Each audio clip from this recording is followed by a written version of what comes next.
तस्मै श्री गुरुवे नमः। अज्ञानान्धस्य लोकस्य ज्ञानाञ्जनशलाकया चक्षुरुन्मिलितं येन तस्मै श्री गुरुवे नमः।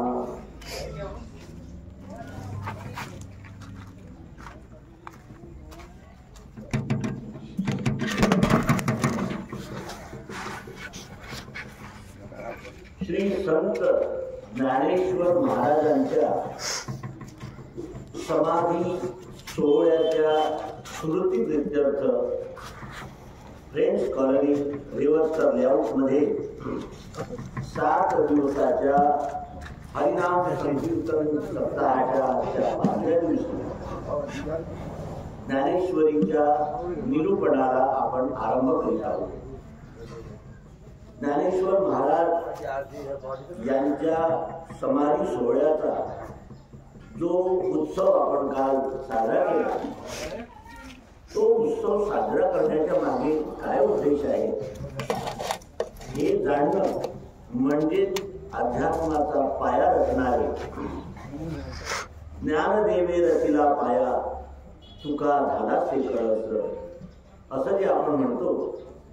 भागवत धर्माची पताका संपूर्ण महाराष्ट्रातच नव्हे तर जिथे जिथे मराठी जाणणारे लोक आहेत त्या लोकांपर्यंत श्रीमद भगवत गीता ही प्राकृत भाषेमध्ये मराठीमध्ये पोहोचवण्याचं अलौकिक अद्भुत भगवत कार्य ज्ञानेश्वर माऊलींनी केलं।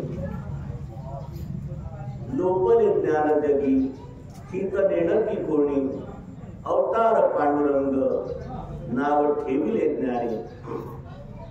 लोपले ज्ञान जगी, या जगामध्ये ज्ञान लोकलं आणि त्या लोकलेल्या ज्ञानाला पुन्हा व्यक्त करण्यासाठी भगवान पांडुरंग विठ्ठल ज्ञानेश्वर माऊलीच्या रूपानं पुन्हा जन्म घेतला आणि गुरूंची जी आज्ञा होती की श्रीमद भगवत गीता संस्कृत मध्ये असल्यामुळे सामान्य जनतेला बोध होणार नाही, सामान्य जनतेला गीता कळणार नाही, म्हणून तू मराठीमध्ये गीतेचं भाषांतर कर आणि गीता अधिक स्पष्ट करून मराठी भाषेमध्ये लिही। आणि त्याप्रमाणे नेवासी नावाचं जे गाव आहे त्या गावी मोहनी राजाच्या मंदिरामध्ये एका खांबाला टेकून ज्ञानेश्वर महाराजांनी ज्ञानेश्वरी सांगितली। ती सच्चिदानंद बाबा यांनी लिहिली आणि ते अमृत आम्हापर्यंत पोहोचलं। आणि करिता या माऊलींचे आपल्यावर अतोनात उपकार आहेत आणि ते उपकार स्मरून आपण दरवर्षी त्यांच्या समाधी सोहळ्याचा उत्सव साजरा करतो।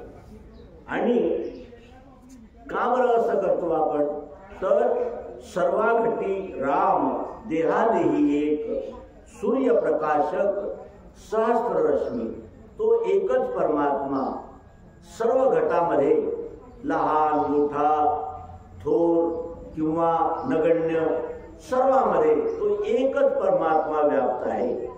4 खाणीच्या असंख्य योनींमध्ये तोच एक परमात्मा लीला करीत आहे। हे आम्हा सर्व लोकांना ज्ञानेश्वर महाराजांनी ज्या प्रकर्षानं आणि जितक्या स्पष्टपणे समजावलं आणि म्हणूनच संतजनांनी सांगितलं की ज्ञानेश्वर महाराज हे या भागवत धर्माचा पाया आहे आणि त्याला जर कळस असेल तर तो तुकाराम महाराज आहे। ज्ञानेश्वर महाराजांनी भागवत धर्माच्या सिद्धांताचा उल्लेख केला आणि त्याला तुकाराम महाराजांनी सहज सोप्या आणि सर्वजन म्हणजे लोकांना कळेल अशा पद्धतीने या भागवत धर्माच्या या सिद्धांताला पोचवलं। आणि ही संत परंपरा किती अक्षुण्ण आहे की आजही आम्ही त्या संजीवन समाधी सोहळ्याचा म्हणजे आठवण करतो आणि आठवणीनं तो सोहळा साजरा करतो. ज्ञानेश्वर महाराजांच्या चरित्राविषयी आपण जर नीट पाहिलं तर जाती जातीमध्ये द्वेष निर्माण करणाऱ्या लोकांनी अवश्य त्यांच्या चरित्राचा अभ्यास केला पाहिजे. ज्ञानेश्वर महाराजांचा छळ कुणी केला? दुसऱ्या जातीच्या लोकांनी केला का? तेही ब्राह्मणच होते आणि ब्राह्मणांनीच त्यांचा द्वेष केला, ब्राह्मणांनीच त्यांना दगड मारले. आता इथे जाती विद्वेष करणाऱ्या लोकांना जर आपण विचारलं की का हो एका जातीच्या लोकांनी आपसामध्ये इतका द्वेषभाव ठेवला, हे योग्य झालं का? आणि ज्याला अद्वैत ज्ञान होते त्याला ब्राह्मण म्हणतात.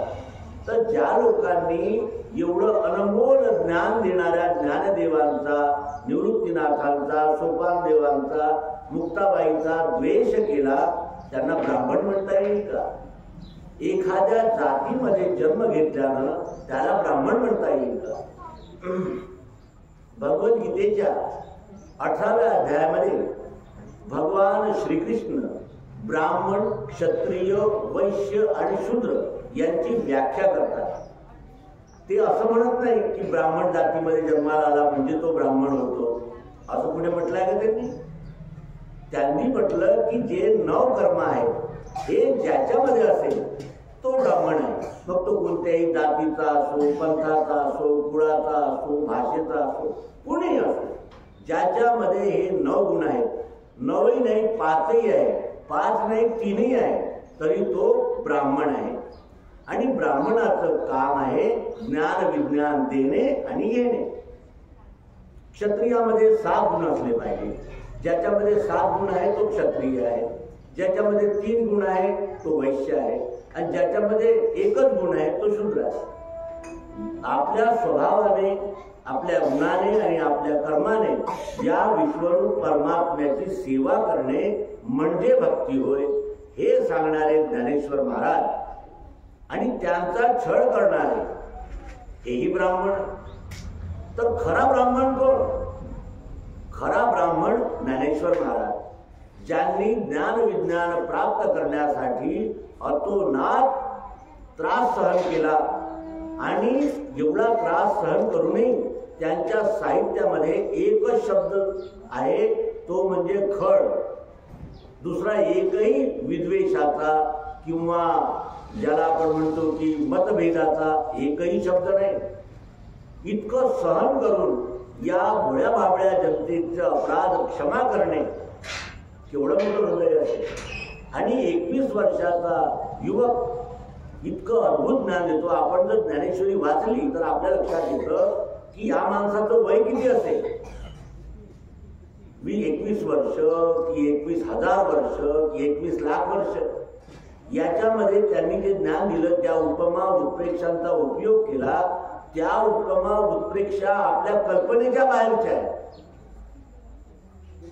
एवढं ज्ञान घेऊन आलेले ज्ञानेश्वर महाराज हरिपाठामध्ये म्हणतात, मागील या जन्मी मुक्त झालो, मी मागच्या जन्मात मुक्त झालो. मग मुक्त झालेले लोक जन्म का घेतात? जे मुक्त झाले त्यांनी जन्म घ्यायला नको, कारण त्यांना माहित आहे हे गर्भवासाचं दुःख आणि सगळं जीवनामध्ये जो संघर्ष असतो, तरी जन्म घेतात. काय? कशासाठी?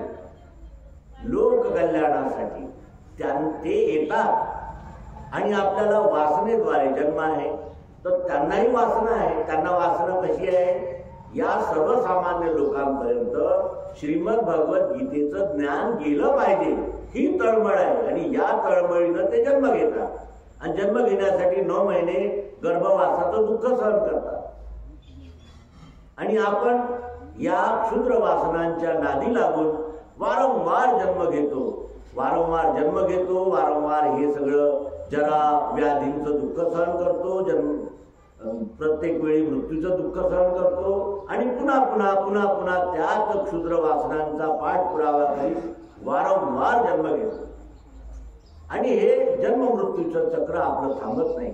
जन्म मृत्यूचं चक्र का थांबतं, हा प्रश्न एका मित्राने फेसबुकवर विचारला.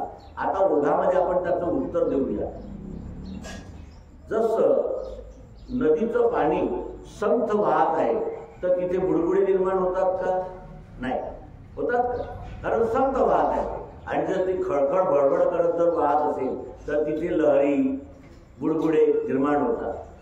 त्याप्रमाणे जेव्हा आपल्या सर्व वासना परमेश्वर चरणी अर्पण करून आपण निर्वासना आपलं अंतःकरण होतं तेव्हा आपल्याला जन्म घेण्याचं काही कारण नसतं.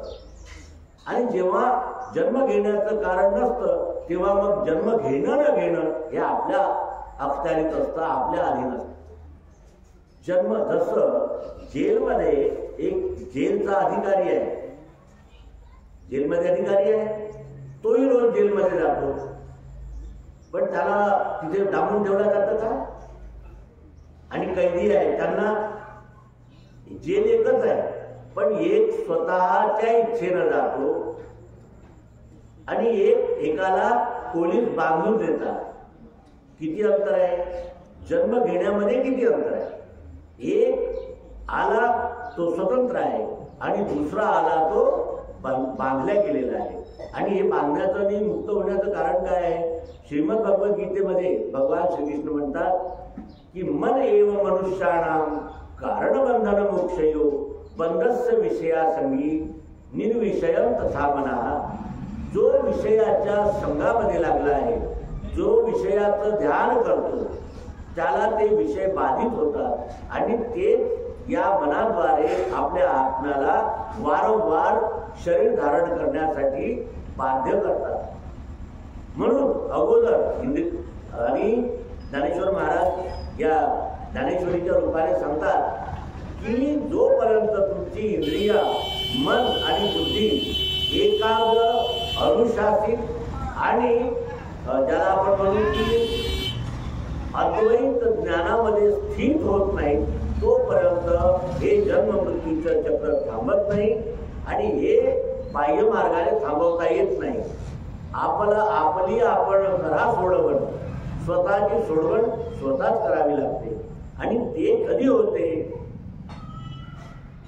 पारायण केल्यानं, निरूपण केल्यानं, लोकांना ज्ञान सांगितल्यानं. ते कधी होते? तर म्हणजे जन्मोनी करंटा नेणे अद्वैत वाटा भरला घनदाट हरी दिसे. जोपर्यंत चराचराच्या एका कणामध्ये व्याप्त परमात्मा दिसत नाही तोपर्यंत या जीवाच्या वासना संपत नाही. जोपर्यंत आपण मी वेगळा आहे आणि हे वेगळं आहे या प्रकारचं द्वैत बाळगतो, द्वैत आपल्यामध्ये असते, तोपर्यंत जन्म घ्यावाच लागतो. आणि त्या जन्मातीतेमुळं पहावे शोधून दुःखाची कारण जन्म घ्यावा. या जन्म घेण्याचं कारण काय? जोपर्यंत आपल्याला सर्वांमध्ये व्याप्त परमात्मा एक रस सर्व ठाई दिसत नाही तोपर्यंत या जीवाचे दुःख संपत नाही आणि याच्या वासना सतत वाढत जातात. याच्या वासनांना काही अंत राहत नाही. बरं, वासनांचं चक्र कसं आहे? एक गेली की दुसरी. सकाळपासून संध्याकाळपर्यंत आपण जर मनाकडे पाहिलं तर आपल्याला असं लक्षात येतं की हे सतत फिरणारं चक्र आहे. एक इच्छा गेली की दुसरी आली, दुसरी गेली की तिसरी आली. एक इच्छा 10 सेकंदही थांबत नाही. 10 इच्छा पूर्ण झाली. बरं, ज्या इच्छेला पूर्ण करण्यासाठी आपण प्रयत्न करतो ती इच्छा पूर्ण झाल्यावर तो आनंद कधी टिकतो का? जोपर्यंत घर पूर्ण होत नाही बांधून तोपर्यंत माझं घर झालं पाहिजे ही इच्छा. आणि घर झालं की त्या घराला मी बांधलं याचा आनंद टिकतो का? गेला तो आनंद. आता पुढे वास्तू काय? म्हणजे या वासना जितक्या पूर्ण करतो तितक्याच त्या पुढं धावत असतात. आणि म्हणून हे संत महात्मे वारंवार या जीवाला निर्देशित करतात की जोपर्यंत तुम्ही सद्गुरूच्या शरण जाऊन सद्गुरूकडून अद्वैत सिद्धांत जाणून घेणार नाही, त्या अद्वैत सिद्धांताचं मनन चिंतन निधिध्यासन करणार नाही तोपर्यंत तुम्हाला स्थायी सुख शांती समाधान मिळणं अशक्य आहे. आणि आपण कालच्या 7व्या अध्यायामध्ये पाहिलं की पृथ्वी जल अग्नी वायू आकाश मन, बुद्धी आणि अहंकार हे प्रकृती आहे, म्हणजे ही साकार आहे. पृथ्वी, जल, अग्नी, वायू, आकाश यांच्यापासून आपल्याला डोळे, कान, नाक, जीभ आणि त्वचा मिळालेली आहे. आणि याच्यावर विश्वाच्या एका एका कणामध्ये शब्द, स्पर्श, रूप, रस, गंध या रूपाने तो विश्वरूप परमात्मा उपस्थित आहे. तो येतही नाही, तो जातही नाही. आणि त्याच्यामुळे आपल्याला भरला घनदाट हरी दिसे याचा जर अनुभव घ्यायचा आहे तर आपल्याला प्रयोग करावा लागेल. प्रयोगामध्ये आपण जर पाहिलं की कुठेही आपण डोळ्याने पाहिलं तर रूपच दिसते, असं वाजवून पाहिलं तर आवाजच येतो, कुठेही लावा, कुठेही जीभ लावली तर आपल्याला रस येतो, है ना. मग याचा अर्थ काय? याचा अर्थ आहे की तोच विश्वरूप परमात्मा पृथ्वी, जल, अग्नी, वायू, आकाश याद्वारे व्यक्त होत आहे. आणि तो सर्वत्र आहे. एक कणही त्याच्यापासून वेगळा होऊ शकत नाही. आणि वेगळा नाही कारण त्याच्यापासूनच सर्वांचा जन्म आहे.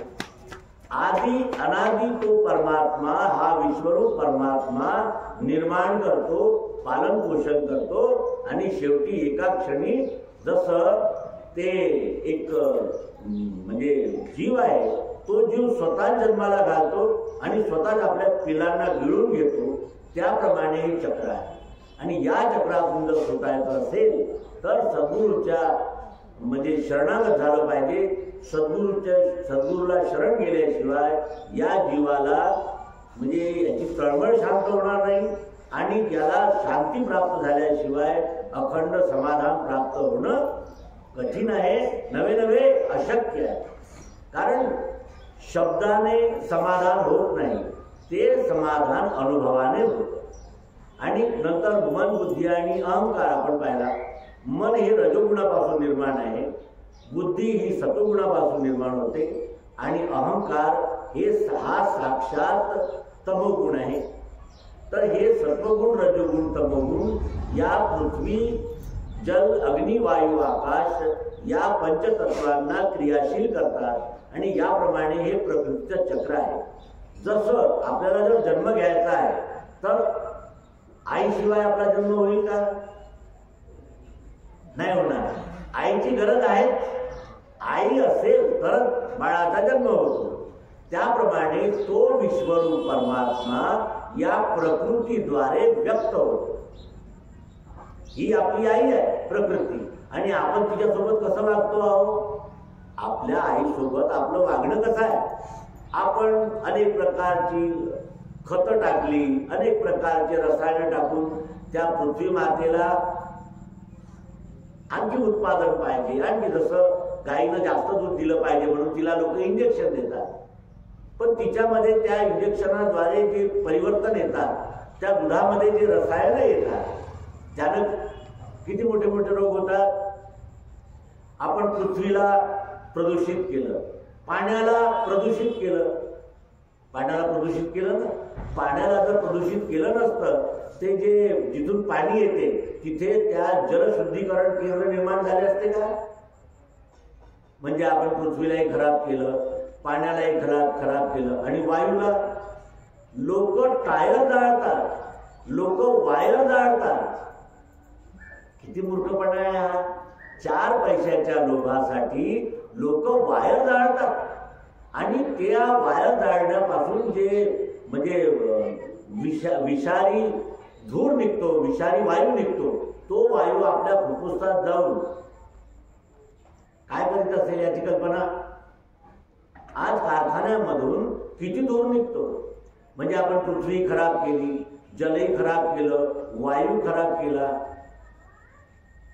अग्नी, पृथ्वी आणि सूर्याच्या मध्ये एक ओझोन नावाचा एक, जसा आपली गादी असते ना, त्या गादीवर आपण झोपतो तेव्हा गादीच्या आणि आपल्या याच्या खाली काय पृथ्वी आहे. तर जमीन आणि आपल्यामध्ये एक गादी आहे. त्याच्यामुळे आपल्याला खालून म्हणजे थंड फरशीपासून मिळणारी जी म्हणजे शीत आहे, थंडपणा तो जाणवत नाही. त्याप्रमाणे या पृथ्वी आणि सूर्याच्या मध्ये ओझोन नावाची एक गादी आहे ती वायूची बनलेली आहे आणि हे जे भयंकर जे रासायनिक धूर किंवा रासायनिक हवा आपण जे सोडतो म्हणजे कारखान्यामधून त्यानं त्या ओझोन नावाच्या त्या लेअरला छिद्र पडले आहे आणि त्या छिद्रामधून ती सूर्याची उष्मा जी आहे सूर्याची किरण सरळ पृथ्वीवर येतात आणि आपण काय म्हणतो आज खूपच गरमी आहे. वैज्ञानिक सांगतात अहो 42 डिग्री सेल्सिअस तापमान आहे, उन्हात निघू नका. आणि शास्त्रज्ञांचं असं म्हणणं आहे की 50 सेल्सिअस जेव्हा हे तापमान होईल तेव्हा सडकेवरचे कागद जळतील. सडकेवरचे कागद जळतील तेवढी उष्णता आपण सहन करू शकू का? आणि हा मूर्खपणा कोण करतो आहे? परमेश्वरानं सर्वात विकसित बुद्धी दिलेला हा मानव इतका गाढवासारखा वागतोय. मूर्ख कोण आहे? त्या विश्वरूप परमात्म्याने स्वस्वरूप जाणण्यासाठी जन्म दिला की या जन्मात तरी आता तू कुत्रा बैल मासळी म्हणजे त्याला म्हणतात कोंबडी कबूतर अरे हे सगळे जन्म बघून आला. आता मी तुला सुपर जन्म देतो, पूर्ण विकसित बुद्धी देतो. आणि पूर्ण विकसित बुद्धी मिळालेला हा मानव स्वतःच्याच अस्तित्वाचा किती मोठा दुश्मन झालेला आहे. पृथ्वी जल अग्नी वायू आणि आकाश यांना प्रदूषित करून स्वतःच्याच पायावर कुऱ्हाडी मारण्याचं पाप हा मानव करतो आहे. जसं एक शेख चिल्ली नावाचा माणूस होता, तो ज्या फांदीवर बसला तीच फांदी तोडत होता. आता किती वेळ तो फांदीवर बसला राहील? ज्या फांदीवर बसला त्याच फांदीला तोडण्याचा मूर्खपणा करणारा व्यक्ती किती लवकर खाली पडेल. आणि त्याचमुळे हे उदाहरण या ठिकाणी लागू पडतंय की हा मानव स्वतःच्या अस्तित्वाला कारणीभूत असणाऱ्या पृथ्वी जल अग्नी वायू आकाश या पंचमहाभूतांना अपाय पोचवतो आहे. स्वतःच्या हातानं आपल्याच कुऱ्हाडीनं ती फांदी तोडतो आहे ज्याच्यामुळे त्याचं अस्तित्व आहे. म्हणजे त्याला काय म्हणतात? पडत मूर्ख. जाणून बुजून हा आपल्या विनाशाला कारणीभूत आहे. आणि हा विनाशाला स्वतःच्या तर कारणीभूत आहे, हा तर म्हणजे परेशान राहणारच आहे. पण याच्यासोबत हे जे चार खाणीतले असंख्य जीव आहेत हे त्राहिमाम करतील नाही का? त्यांचं जीवन धोक्यात आणलं ना. हा शिकला सवरला असून असा वागतो आहे मूर्खासारखा, तेव्हा आपण आपल्या मातेला किती त्रास देतो आहोत. आपली माता म्हणजे ती घरी आहे जिनं आपल्या जन्म दिला तीच नाही, ती तर आपली माता आहे. पण ही विश्वमाता पृथ्वी जल अग्नी वायू आकाश सत्वगुण रजोगुण तमोगुण यांच्या पोषणाचा आपण कधी विचार केला का? म्हणजे आपल्या ज्या आईनं आपल्याला जन्म दिला तिलाच आपण प्रताडित करीत आहोत, तिला आपण नुकसान पोहोचवत आहोत. आता हे झालं म्हणजे सगुण साकार. आता निर्गुण निराकार पाहू. निर्गुण निराकार काय आहे? निर्गुण कशाला म्हणतात? वेगळे वेगळे गुण ज्याच्यामध्ये सामील आहेत आणि नेमका एकच गुण आहे हे सांगता येत नाही त्याला निर्गुण म्हणतात. निराकार कशाला म्हणतात? ज्याचा आकार नाही, ज्याचा निश्चित आकार नाही त्याला निराकार म्हणतात.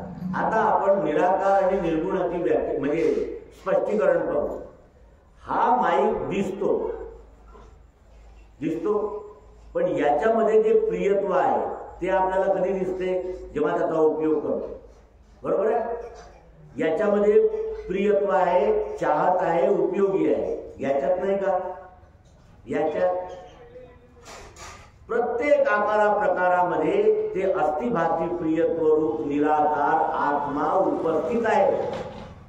आणि त्या निराकार आत्मा आणि हे शरीर ज्याला आपण सगुण साकार म्हणतो या दोघांचं एकत्रीकरण कशात होते? जसं पुस्तक म्हटलं की त्याच्यामध्ये रूप आहे, रूप आहे, रस आहे, गंध आहे, शब्द आहे, सर्व आहे हे दिसते, पण त्याच्यामध्ये जे प्रियत्व आहे ते पाहावं लागते, ते दिसत नाही, ज्याला पाहावं लागते त्याला निर्गुण निराकार म्हणतात. जसं माझ्याकडे पाहिलं तर माझे हात, पाय, नाक, तोंड हे सगळं दिसतंय, पण माझ्यामध्ये जे प्रियत्व आहे ते माझ्यापासून वेगळं आहे का? आणि हे दोन वेगळे नाही आहेत, ह्या दोघांचं एकसंग कसं होईल?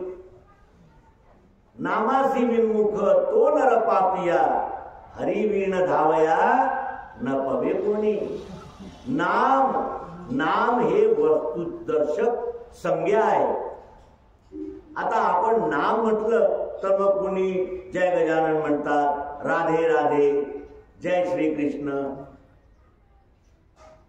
मी जर आपल्या बापाचं 1000 वेळा नाव घेतलं, माझं काय बरं होते? काही होईल का बरं? पण बापांचे कष्ट, बापाने घेतलेली मेहनत, बापाने सहन केलेलं दुःख, बापाने केलेली कर्तबगारी यांचं जर मी स्मरण करीन तर माझ्या जीवनाचा उद्धार होईल की नाही? बरोबर. म्हणजे कारण जर लक्षात घेतलं तर आपला उद्धार होईल. आपण नाम या शब्दाचा अर्थ काय घेतला? हरिमुखे म्हणा, हरिमुखे म्हणा. पण जोपर्यंत हरी कोण, हरी कोणाला म्हणतात? अगोदर हरीला जाणावं लागेल. बाप म्हणजे कोण? आता एक माझ्या मित्राचा मुलगा, त्याचं लग्न व्हायचं होतं, तर तो माझ्याशी मला सांगितलं त्यानं आपल्या वडिलांसोबत असलेली नाराजी, म्हणे काकाजी माझे वडील म्हणे असे आहे, तसे आहे, तसे आहे. तर मी त्याला एकच सांगितलं की म्हटलं आता थांबून जा, नाही तू जेव्हा बाप होशील तेव्हा मी तुला एक प्रश्न विचारेन, मग त्याचं उत्तर. मग त्याचं लग्न झालं, विजय नाव आहे त्याला. मग त्याचं लग्न झालं, त्याला मुलगी झाली, तो मुलगी घेऊन अंगणात उभा होता. मग त्याला विचारलं, म्हणजे अरे विजय, बाप म्हणजे काय? बाप कशाला म्हणतात? अरे एवढी ऊन आहे आणि हा मुलगी घेऊन तुझ्या उन्हामध्ये उभा आहे, तुला भान आहे का? तुला तुझं सहन करशील, पण ती मुलगी आता 12 वाजून राहिली, उन्हाळ्याची दिवस आहे, सावलीत घेऊन जा. तेव्हा त्याच्या डोळ्यात पाणी आलं. त्याला कळलं बाप कोण आहे. बाप झाल्याशिवाय बाप कोण आहे हे कळलं का कुणाला? आणि तेव्हा बापाला शिवाय देत होता. आणि आता तर त्याप्रमाणे जोपर्यंत आपल्याला अद्वैत काय आहे, अद्वैत काय आहे, घनदाट भरलेल्या हरीचं दर्शन होणार नाही, तोपर्यंत आपल्याला समाधान मिळणार नाही. हे मी 3-3दा सांगतो. कारण आपल्याला असं वाटते मी रोज रामकृष्ण हरी, रामकृष्ण हरी असा मंत्र जपतो, मी पुस्तकं वाचतो, नाही मी लोकांना अक्कल सांगतो, तर मी भक्ती करतो. भक्ती या शब्दाचा अर्थ काय आहे? जो विभक्त नाही, जो विभक्त नाही तो भक्त. आपण विभक्त आहोत की भक्त आहोत? सर्वाघटी एक नांदे असं ज्ञानेश्वर महाराज म्हणतात. शमदम सम, शमदमा समा, तो ज्ञानेश्वर हरिपाठामध्ये आलाय ते.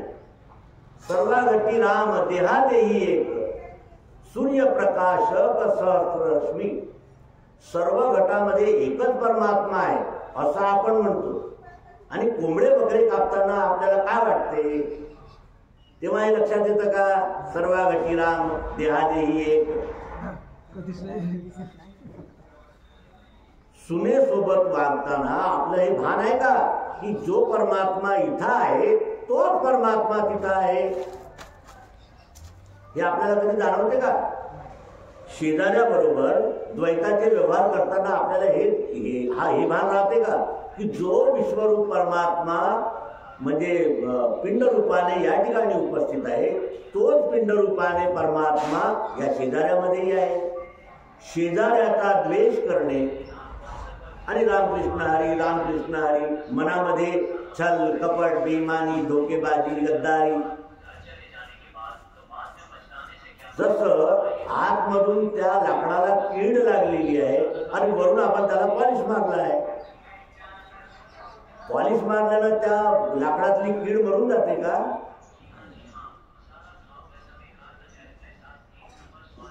म्हणून भक्ती म्हणजे काय?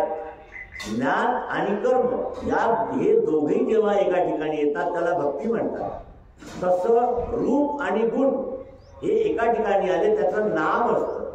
नाम घेतात नाही. नामासी विन्मुख तो नर पापिया का म्हटलं असं? नामासी विन्मुख आहे तो नर पापी आहे.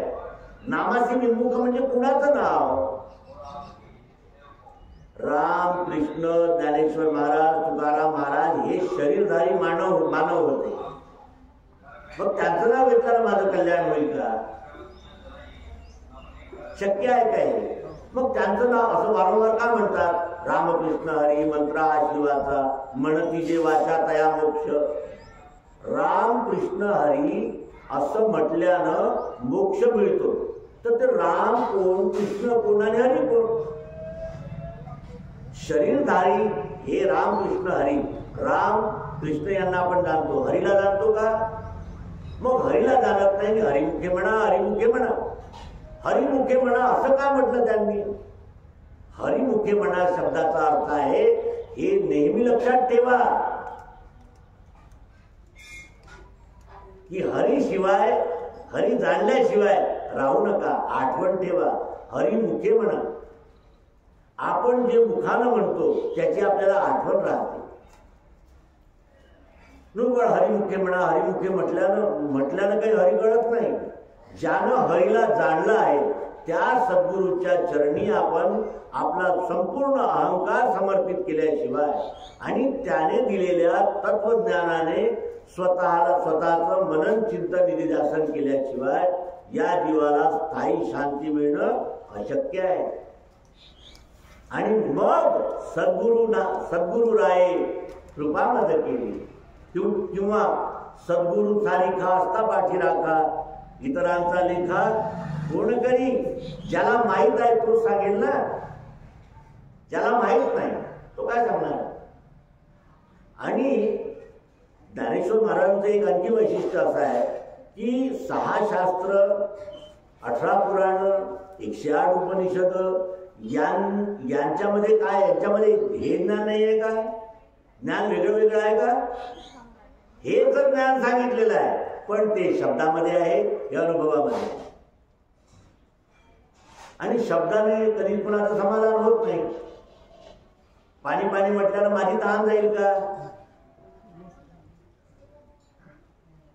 पाणी मला स्वतः प्रत्यक्ष प्यावं लागेल, पाणी पोटात जाईल तेव्हा माझी तहान शांत होईल. त्याप्रमाणे अध्यात्म हा विषय केवळ बोलण्याचा नाही आहे, हा अनुभवाचा विषय.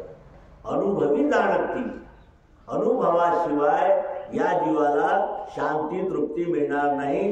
मग तो भक्तीच्या नावाखाली ग्रंथ पठन करो, उपवास करा, तीर्थ करा, व्रत करा, हे सगळं करण्याचं कारण असं आहे की तुम्ही सत्संगात राहा, सत्संगती करा, संतांच्या जवळ राहा, संतांच्या उपदेशाला ग्रहण करा, याचा अर्थ आहे हा. आणि आपण गंगेत स्नान करून आलो म्हणजे माझे पाप समाप्त झाले. जर गंगेत आंघोळ केल्यानं पाप समाप्त झाले असते तर गंगेच्या किनारी किती लोक राहतात, ते रोज सकाळ संध्याकाळ गंगेचं स्नान करतात, त्यांचे पाप समाप्त झाले असते की नाही? झाले का?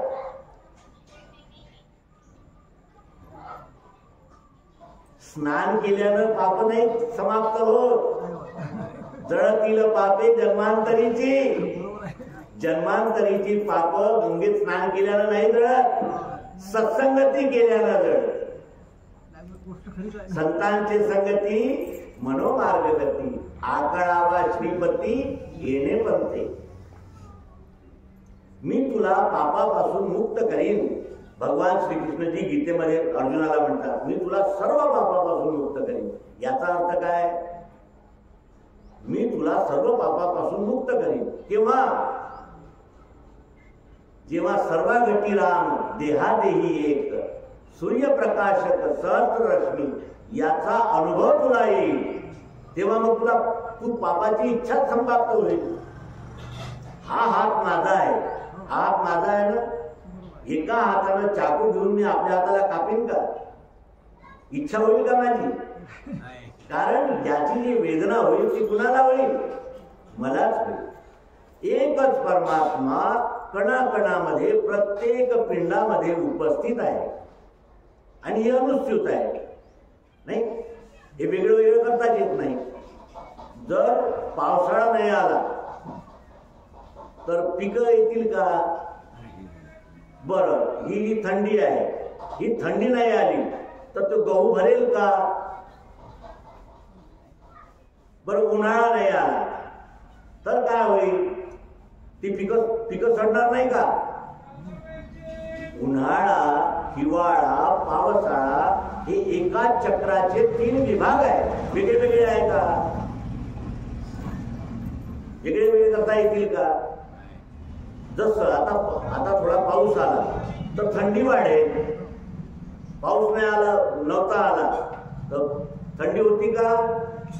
ते ब्लँकेट विकणारे, उलन विकणारे लोक रडत होते आमच्या नागपूरचे. क्या बोलते, इस बार तो सीजनही नाहीये. आता थोडा पाणी आला, आता फुरसत नाहीये. मोजे देऊ, हे मोजे की ते मोजे, हा हे उलन का ते उलन, हे स्वेटर की. बरोबर, हे चक्र आहे आणि या चक्रामध्ये तू हात टाकू शकत नाहीस अर्जुना. म्हणून त्या अर्जुनाला म्हणतात, अरे तू एक काय सांगतोय? मी मारणार नाही. तू मारणारा कोण रे? तू मारणारा कोण? तू निर्माण केले का यांना? जर तू यांना निर्माण केलं नाही तर तू मारशीलच कसा? तू स्वतःच तर पंचतत्वाने बनलेला आहे. पाचही तत्वाच्या ज्योती लावल्या जाणार. निराकार वस्तू कैसी आकारा आली? तुकाराम महाराज विचारतात की हा निराकार आत्मा, अस्थिभाती प्रिय स्वरूप आत्मा, निराकार वस्तू कैसी आकारा आली? कैसी आकारा आली?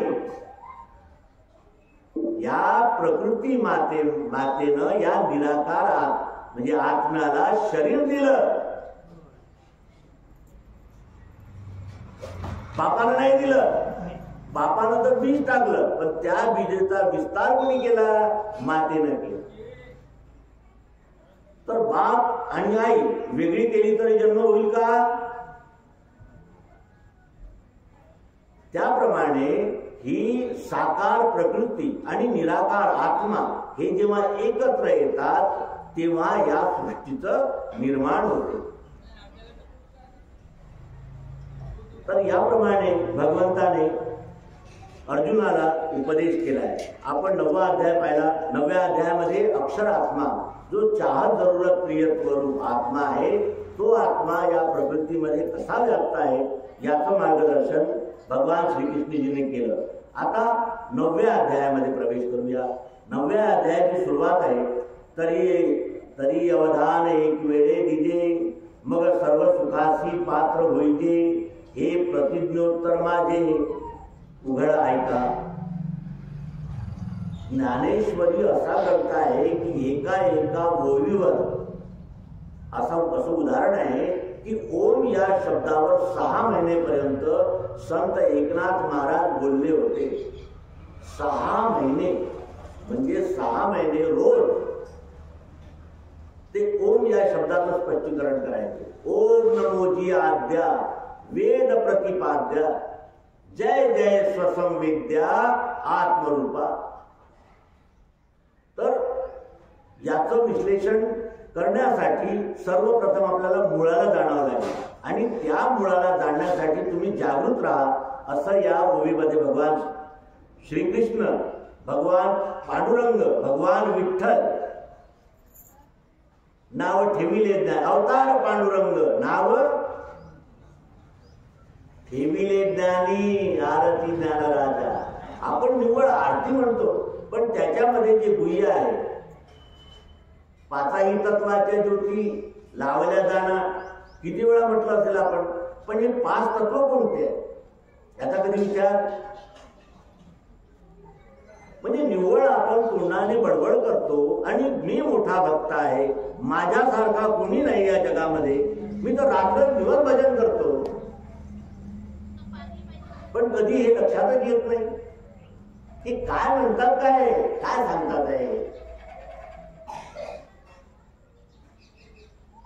म्हणून भगवान श्रीकृष्ण या ठिकाणी म्हणतात की तरी अवधान एक वेळे दीजिए. अरे अर्जुना, एक क्षण देवाची द्वारी उभा क्षण बने. आता देवाच्या दारामध्ये तू उभा राहा एक क्षण, तेने मुक्ती चारी मुक्ती मिळतील. पण चारी मुक्ती मिळवण्यासाठी आपण तर रोज मंदिरात जातो, आपल्याला एकही मुक्ती मिळत नाही का? कारण आपल्यासोबत आपण काय नेतो? छल, कपट, बेईमानी, अशांती, गावभऱ्याचं कुडाकरकट, मन कुठे, बुद्धी कुठे, आपण कुठे, आरती कुठे. तर आपला किती कालाने उद्धार होईल. म्हणून भगवान श्रीकृष्ण या ठिकाणी म्हणतात की तरी अवधान एक वेळे दीजिए, मग सर्व सुखाची पात्र होईल. सर्व सुख मिळवण्यासाठी तुझी पात्रता काय आहे? अवधान. अवधान कशाला म्हणतात?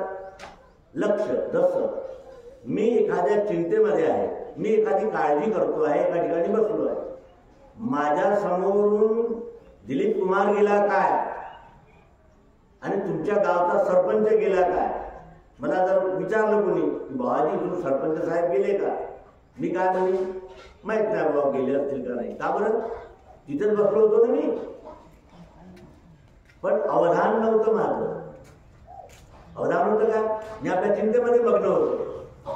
समोरून घोडा गेला की गाढव गेलं मला काय माहिती. म्हणून भगवान या ठिकाणी म्हणतात की अवधान दीजिए, लक्ष दे. लक्ष म्हणजे आपल्या इंद्रिया, मन, बुद्धी, चित्त आणि अहंकार यांना एकाग्र कर, तेव्हा तुला हरी कळेल. जोपर्यंत हरी कळणार नाही तोपर्यंत कितीही तोंडाला हरिमुखे म्हणा म्हटलं तरी त्याचा उपयोग काय होणार. म्हणून म्हणतात की तरी अवधान एक वेळ दीजिए, मग सर्व सुखाची पात्र होईजे. हे प्रतिज्ञोत्तर माझे, ही माझी प्रतिज्ञा आहे. प्रतिज्ञा म्हणजे हे मी निश्चून सांगतो आहे, ही गॅरंटी आहे माझी की तू एक वेळ अवधान दे आणि सर्व सुखाची पात्र होऊन जा. आपलं सुख हे दुसऱ्यावर अवलंबून आहे. कालच आपण चर्चा केली ते. आपल्याला कोणी दुःख देऊ शकते. एखादा वाकडा बोलला, दुःख झालं. असं का झालं? दुःख झालं. स्वतः आपण आपल्या सुख दुःखाचे जन्मदाते आहोत हे कधी आपल्याला कळते का? आपलं सुख आपल्या अखत्यारीमध्ये असलं पाहिजे हे आपल्याला भानच नाही. आपण दुसरे आपल्याला सुख देतील, दुसरे आपल्याला आनंद देतील. दुसरा कशाला आनंद देईल तुम्हाला? तो स्वतःच आनंदाचा भिकारी आहे. तो स्वतःच आनंद मागतो आहे, तो स्वतःच सुख मागतो आहे.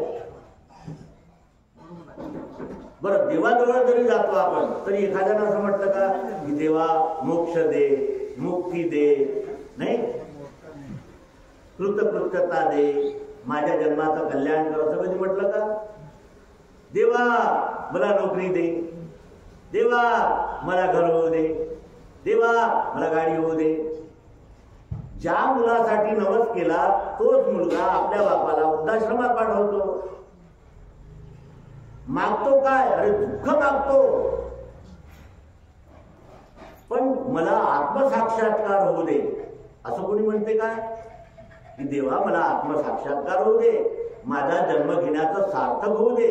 आईच्या पोटामध्ये 9 महिने मी उलटा लटकलो होतो. त्या मिठाच्या पाण्यामध्ये हा गर्भ शिजतो 9 महिने. शिजवणं समजते का तुम्हाला? चांगलं उकळ्या येऊ द्यावं लागतात. सासू सांगते आपल्या सासूनेला, आई कढीला चांगलं म्हणजे उकळ्या येऊ दे तेव्हा ती बरी वाटते. तशा त्या मिठाच्या पाण्यामध्ये हा गर्भ उलटा टांगला गेला 9 महिने. बाहेर आल्यावर हा आठवणच विसरला. भान आहे का? जागृती आहे का? नाही. वारंवार जन्माला येतो, वारंवार हे सगळे जरा दुःख व्याधी हे सहन करतो, म्हातारपणाचं दुःख सहन करतो, हा बोलतो तो बोलतो तो बोलतो, लहानपणापासूनच सुरुवात होते. आणि एवढं सगळं दुःख सहन करून मागतो काय? माझ्या वासना पूर्ण कर, माझ्या इच्छा पूर्ण कर. अरे इच्छे मागे तर दुःख आहे, इच्छेच्या मागे दुःख आहे आणि दुःखाच्या मागे पुन्हा सुख आहे. जसं एखाद्याला आपण खूप शिव्या दिल्या, मग थोड्या वेळाने त्याला एक लाडू दिला तर तो शिव्या विसरला, लाडू आठवण राहिली. मग लाडू खाणं झालं म्हणजे त्याला सांगितलं की अमुक, म्हणजे सुख आणि दुःख यांचं काय एक सतत चक्र आहे. या चक्रामध्ये हा जीव पडलेला आहे. या चक्रामधून सुटण्याचा एकच मार्ग आहे. सर्वा घटी राम देहा देही एक, सूर्यप्रकाशक सहस्ररश्मी. 16 सहस्त्र काया रंचली. हे सगळे जेवढेही आकार प्रकार दिसतात हे त्या विश्वरूप परमात्म्यापासून निर्माण झालेले आहे. जसं एखाद्या झाडाची मी फांदी तोडली, झाड मरेल का? बरं, पानं तोडले, फुलं तोडले, फळं तोडले, झाड मरेल का? झाड मरेल का? पण मी जर मूळ तोडलं तर? या जीवाचं मूळ विश्वरूप परमात्मा आहे. त्या मुळाला जर आपण जाणलं तर, म्हणजे ज्याला म्हणतात की मुळाला पाणी दिल्यानं संपूर्ण झाडाला पाणी म्हणजे देणं होते,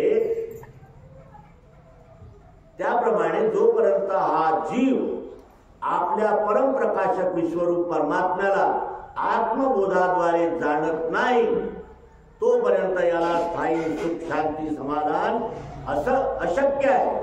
बघ, आपण कितीही जन्म घेऊन आरत्या म्हटल्या,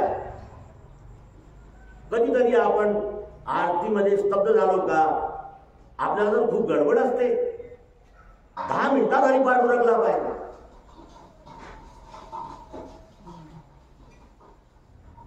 अरे हरिपाठ करायचा कशासाठी? धबड धबड धबड धबड. हरिपाठ करायचा कशासाठी? एक एक शब्दाने आपल्या हृदयावर वार केला पाहिजे. एक एक कालच आपण पाहिलं, त्या पोराच्या वहिनीनं त्याला एक वाक्य म्हटलं, फक्त ताट वाढलं. आज आपण बोललो त्याच्याविषयी, कवी भूषणाचं उदाहरण दिलं मी. त्या वहिनीनं आपल्या दिरासमोर ताट ठेवलं, ताटामध्ये सर्व, ताटावर म्हणजे जेवायला बसला, एक घास घेतला, वरणामध्ये मीठ कमी होतं, तर त्या दिरानं काय म्हटलं, वहिनी थोडं मीठ द्या. तर त्या वहिनीनं काय म्हटलं की हे मीठ मिळवण्या इतकी अक्कल तरी आहे का तुम्हाला? आहेत खाऊ, भाऊ कमाई करतो आणि तू आयता गिळत जा, एवढं नाही बोलली. ते फक्त एवढंच बोलली, ही मीठ मिळवण्याची लायकी तरी आहे का? रुतलं. आपण तर जन्मभर हरिपाठ म्हटला, पण कधी समजलंच नाही. सर्व घटी एक, भरला घनदाट हरी दिसे. आम्हाला हरी घनदाट भरलेला दिसलाच नाही. आम्ही जन्मभर हे शब्द वापरले, दबड दबड दबड दबड, 10 मिनिटात उरकायला पाहिजे. आरती आम्ही इतक्या स्पीडनं म्हणतो, निजबोधा रामा. हा निजबोध म्हणजे काय? म्हणायचा शब्द आहे का? त्या ज्या व्यक्तीने ती आरती लिहिली तो दुसरे शब्द वापरून रचता शकला का? निजबोधा रामा.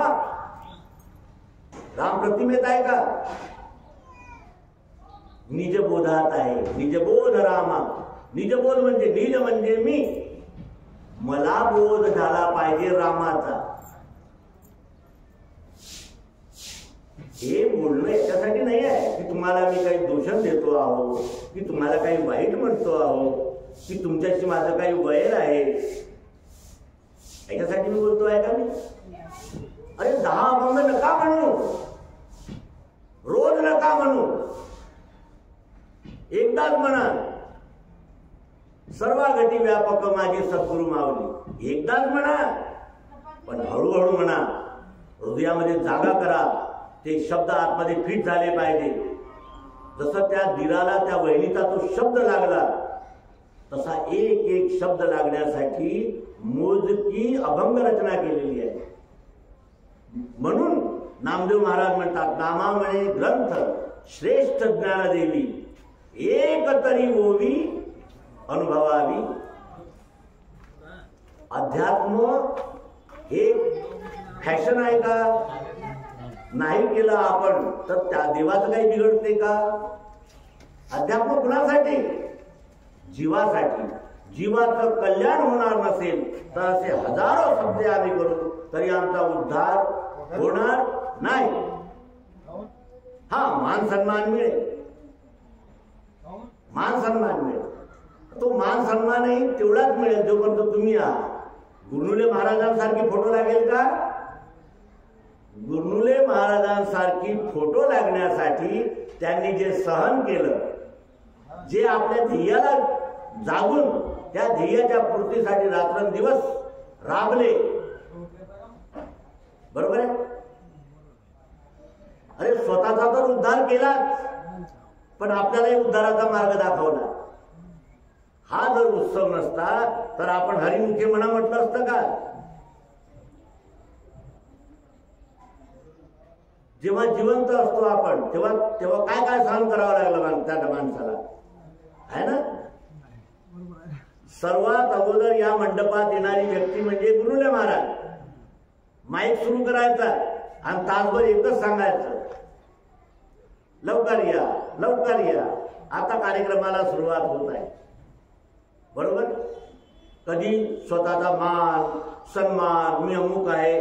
ते पोलीस सब इन्स्पेक्टर होते पूर्वी, police sub inspector. Gurunule Maharaj sub inspector होते. किती लोकांना माहित आहे? मला माहित. Police sub inspector, retired police sub inspector. एक रिटायर्ड पोलीस सब इन्स्पेक्टर, अरे चला चला चला चला, सकाळ झाली तर हरिपाठाचं तयारी करा, आरती काढा, लवकर पडा, त्या पंडिताला बोलवा, अमुक करा, वर्गणीला असं करा, तसं करा. कधीतरी तो ठसका दिसला का? एएसआयचा. एएसआय होते गुरुनुले महाराज. जेव्हा हृदयामध्ये आत्मकल्याणाची इच्छा होते, जेव्हा आपल्या या जीवाला कळते की अरे हे पुनरपि जननम पुनरपि मरणम पुनरपि जननी जठरे शयनम, असं चक्र आहे काय, तेव्हा आदिशंकराचार्य लिहितात, भज गोविंदम भज गोविंदम भज गोविंदम मूढमते. भज या शब्दाचा आपण विपर्यास काय केला? भजन. भजन म्हणजे काय? चार लोक जमा व्हायचे, त्यांनी म्हणजे गीत म्हणायचे, कविता म्हणायच्या, अभंग म्हणायचे, म्हणजे भजन. भज हा शब्द संस्कृत आहे, हे कुणाला माहित आहे? भज, भज म्हणजे कसं? भज या शब्दाचं काय? बडबड कर, म्हण, तोंडाने म्हण, असाच अर्थ आहे का? भज या शब्दाचा अर्थ जसा आपण म्हणतो सामान्य भाषेमध्ये, अरे बापाने जीवनभर तुझं काय काय केलं, आता त्यांना भज. लक्षात येते का भाषा? आपण म्हणतो ना, तुझ्या आईने काय सहन केलाय तुझ्यासाठी, आता तिला भज. भज, भज म्हणजे त्या उपकारांची जाणीव ठेव, तिच्या कष्टाची आठवण ठेव. भज. आपण भजन म्हणजे गाणं म्हणणं. आपल्याला असं वाटतं की आपण इतकं गाणी म्हणतो की आपण भक्ती करीत आहोत. भक्त या शब्दाचा आताच आपण अर्थ पाहिला. जो विभक्त नाही तो भक्त. भक्त कुणाला म्हणतात? जो एक रूप झाला. कापराची वाती उजळली होती, ठाईच समाप्ती झाली जैसी, त्याला भक्त म्हणतात. आणि जर आपल्याला भक्त व्हायचं आहे तर माहिती देऊ? तर भक्त कुणाला म्हणतात? जो विभक्त नाही. आता आपणही भक्त आहोत. कोणाचे भक्त आहोत आपण? त्याच्या घरासारखं मी घर पाहिजे. कोणाचे भक्त झालो आपण? त्या घराचे नाही. जन्मभर ज्यांचं पालन पोषण केलं, ज्यांना सुख देण्यासाठी आपण राबलो, त्याचं उत्तर आहे पुन्हा आपल्याला पुढे काय त्रास होणार आहे याची कल्पना आहे का? आपण कुणाला बदलू? आपणही भजन करतो, पण आपण त्यांचं भजन करतो ज्यांच्या भजनामुळे आपल्याला दुःखच मिळणार आहे. भज या शब्दाचा अर्थ आहे आठवण ठेवणे. आणि जोपर्यंत आपण त्या विश्वरूप परमात्म्याला, ज्यानं चराचराच्या रूपाने आपलं अस्तित्व सिद्ध केलं आहे, त्याला न भजता माझं, आपण त्या दिवशी पाहिलं, माझं, या माझं मी, याच्यामुळे आपल्याला दुःख प्राप्त होतं. जोपर्यंत आपण सर्वात्मका ईश्वरा याला जाणणार नाही तोपर्यंत काही उपयोग होणार. ज्ञानेश्वर महाराज म्हणतात, आता विश्वात्मके देवे. देव कसा आहे? विश्वात्मक आहे. एका ठिकाणी आहे का तो? काय म्हटलं? आता विश्वात्मके देवे. विश्वामध्ये रममान असणारा, एका कणामध्ये उपस्थित असणाऱ्या विश्वात्मक देवा. पांडुरंग नाही म्हटलं, विठ्ठल नाही म्हटलं, राम नाही म्हटलं, हरी नाही म्हटलं आता विश्वात्मके देवे येणे वाग्यज्ञे तोषावे. हे विश्वरूप देवा, हे जी मी वाणी म्हणतो आहे, वाग्यज्ञ म्हणजे वाचेद्वारे यज्ञ केला. हे ज्ञानेश्वरी म्हणजे ज्ञानेश्वर महाराजांनी केलेला यज्ञ आहे. येणे वाग्यज्ञे तोषावे. तोषावे म्हणजे हे विश्वरूप परमात्मा, या वाणीद्वारे जो हा यज्ञ केला आहे त्याने तुझी तृप्ती व्हावी. तोषावे. तोषावे या शब्दाचा अर्थ आहे शांत. म्हणजे जसं पाणी पिल्यानं तहान गेली, पाणी दिसलं, तहान जाताना दिसलं की कोणाला दिसली, पण तहान गेली की नाही? तोषावे. तोषावे म्हणजे तृप्ती व्हावी. हे विश्वरूप परमात्म्या, या माझ्या वाग यज्ञाद्वारे तुला तृप्ती मिळावी. तोषावे आणि तोषोनी मदत द्यावे. म्हणजे हे विश्वरूप परमात्म्या, माझ्या वाग यज्ञाने तुझी तृप्ती व्हावी आणि तू तृप्त झाल्यानंतर मला काय द्यावं? आता विश्वात्मके देवे येणे वाग्यज्ञे तोषावे. तोषोनी मदत द्यावे पसायदान. हे विश्वरूप परमात्म्या, मी केलेल्या वाग यज्ञाद्वारे तुझी तृप्ती व्हावी आणि तुझी तृप्ती झाल्यानंतर तू मला हे पसाय दान द्यावे. पसा समजते? पसा कशाला म्हणतात? बाई पसाभर गहू दे बरं. पसा समजते तुम्हाला? तुम्ही खेड्यातले लोक, बाई पसाभर जुंधळ दे बरं. पसाय दान हे पसाय दान दे. आणि काय पसाय दान दे? मला घर दे, की मला मुलं दे, की मला असं कर, माझं तसं कर. जे घडांची व्यंकटी सांडो, तया सत्कर्मी रती वाढो. भूता परस्परे जडो, मैत्र जीवांचे. दुरितांचे तिमिर जाओ, विश्व स्वधर्म सूर्ये पाहो. जो जे वांछील तो ते लाहो.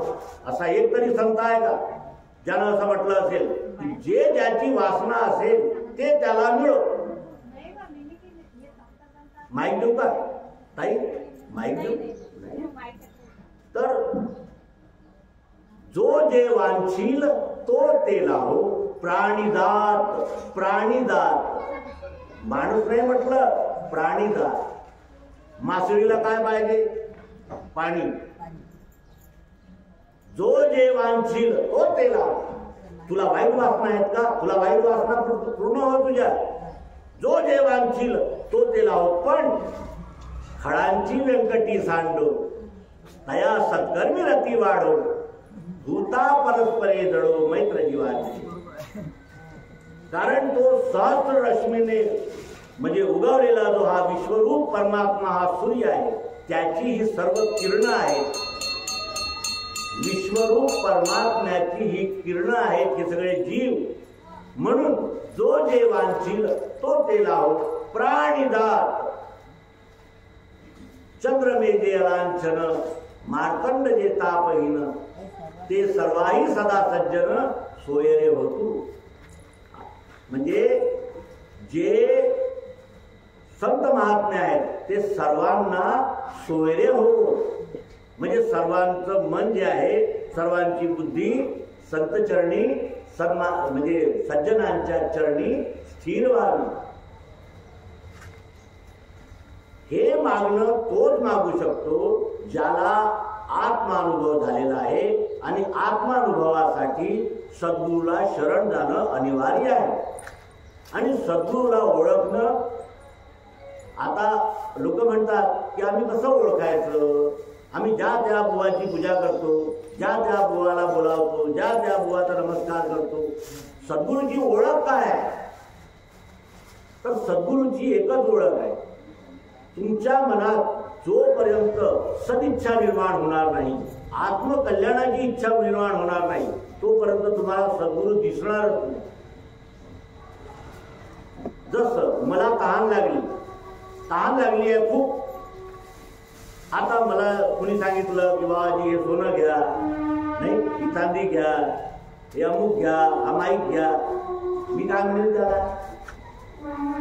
पाणी पाणी. बरोबर? तहान असेल तर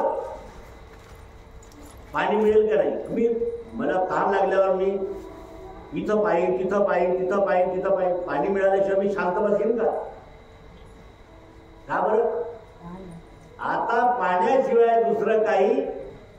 जेव्हा आत्मकल्याणाची भूक या जीवाची जागृत होते, तेव्हा सद्गुरू त्याला धुंडाळत येतात. जसं सद्गुरू म्हणजे शिष्याला सद्गुरूची आवश्यकता आहे, तसं त्या सद्गुरूही याच मुख्याच्या म्हणजे फिराकीत राहतात, याच तलाशीमध्ये राहतात की हे घेणारा कुठे मिळेल. अरे माझ्याजवळ आहे. जसं मी एखाद्याला विचारलं की का हो मला काय पाहिजे, नाही मला हे पाहिजे, मला ते पाहिजे. पण मी जर म्हटलं की माझ्याजवळ हे आहे की जे तुला नेहमीसाठी सुखी करील, नाही बाबाजी ते नाही पाहिजे, ते पाहिजे, ते पुढे माझ्या दुःखाला कारण होईल. जोपर्यंत आत्मकल्याणाची इच्छा आपल्यामध्ये जागृत होणार नाही, तोपर्यंत सद्गुरू दिसणार नाही. तहान लागली तेव्हा पाण्याची गरज आहे, आणि तहानलेला माणूसच पाणी शोधेल. बरं पाणी खूप आहे आणि तहान नाही आहे, तर मिळेल म्हणजे काय उपयोग आहे त्या पाण्याचा? गुरुले महाराज एक दिवस मला म्हणे मला सर्वजण सर्व प्रश्न विचारते, पण कुणी ते विचारत नाही जे मला माहित आहे ते. बाबाजी तुम्हाला काय माहित आहे? तर मला म्हणे हे माहित आहे आत्मतत्व. तेव्हा मला कळलं का बाबाजींचं गीतेचाही अभ्यास केला, गीता माहित आहे बाबाजींना.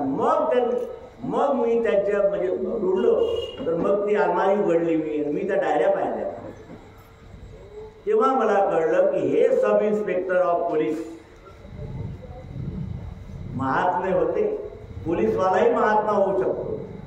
आतून तळमळ पाहिजे, आवड पाहिजे, आणि ही आवड निर्माण करण्यासाठीच हे विविध प्रकारचे सप्ते, हरिपाठ, कीर्तन, भजन, व्याख्यान, प्रवचन, निरूपण, पारायण, हे सगळे कशासाठी आहे?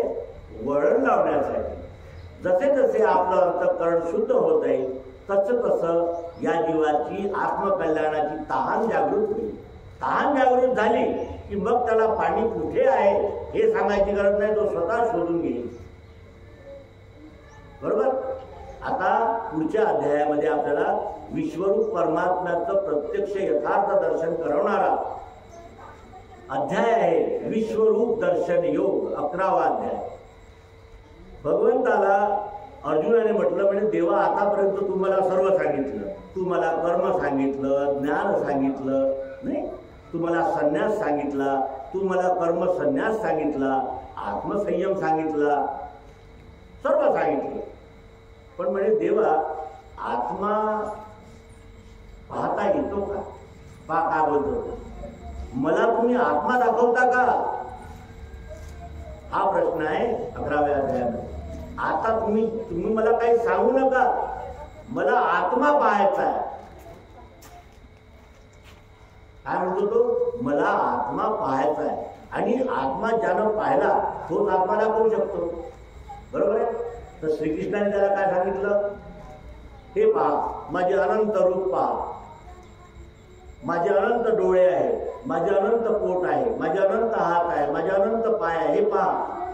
तर तो अर्जुन पाहायला लागला. आणि मी आत्मा विचारतो, एकवचनी प्रश्न आहे, मला आत्मा दाखवा, एकवचनी आहे आत्मा.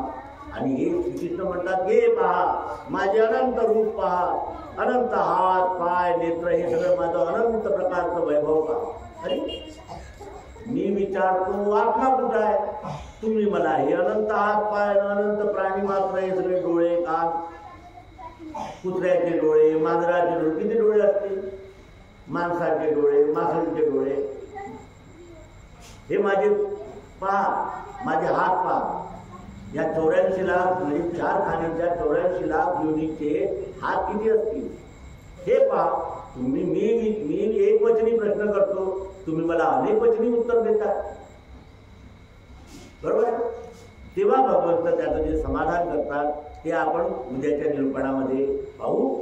या ठिकाणी थांबू आणि ज्ञानेश्वर महाराजांच्या या समाधी सोहळ्याच्या निमित्तानं त्या विश्वरूप परमात्म्याला प्रार्थना करू की आपल्याही जीवनामध्ये सद्गुरूंचं आगमन व्हावं, आपणही सद्गुरूकडून सद्दीक्षा धारण करावी आणि त्या सद्गुरूने दाखवलेल्या निखळ आत्मकल्याणाच्या मार्गाने जाऊन आपलं आत्मकल्याण, आपली आत्मतृप्ती करावी. ही सदिच्छा, सच्चिंतन आपल्या सहित सर्वांसाठी करीत या ठिकाणी या निरूपणाला विराम देऊया. सद्गुरु भगवान की जय. श्री संत ज्ञानेश्वर महाराज की जय. गोपाल कृष्ण भगवान की जय. सभी साधु संत महात्माओं की जय.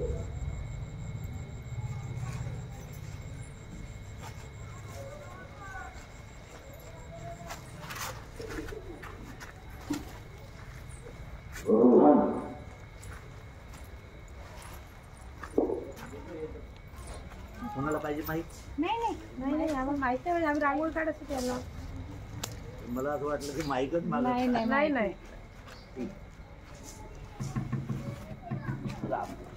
बंद करायचं का बाबा?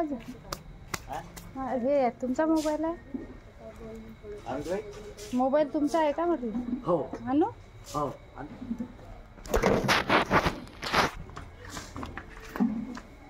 मला धावत होता. अच्छा ठीक.